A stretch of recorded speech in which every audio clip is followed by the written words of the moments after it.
byl výkon vašeho týmu v dnešním utkání?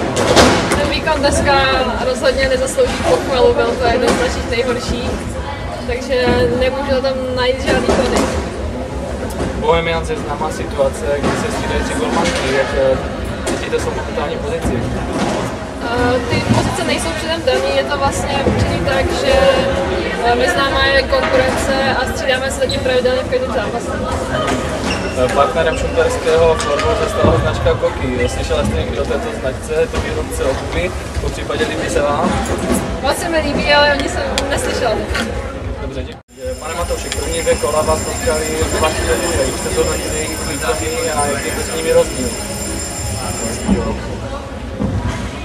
No, váš tým jakoby na mě působil spíš kompetentní dojmem, věděl, co chce hrát, podpořený výborný výkony golmanky.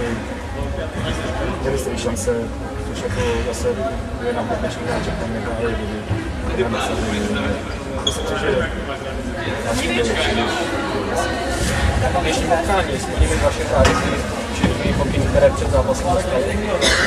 Bohužel tak bylo nás tam začali nějaké nasazením a po třetím gólu nějakým uspokojením prostě náš výkon šel dolů na 50%, čím se nevraceli, čímž se dostávalo do šancí, že náš gól zkrácený jsem si myslel, že budu mít v třetím kole přivítáte soupeřky, když se budete brát o důvod na superfinále. Co od tohoto zápasu očekáváte? No, to zápasu očekáváme samozřejmě vítězství. Myslím, že to bude velice bojovný zápas.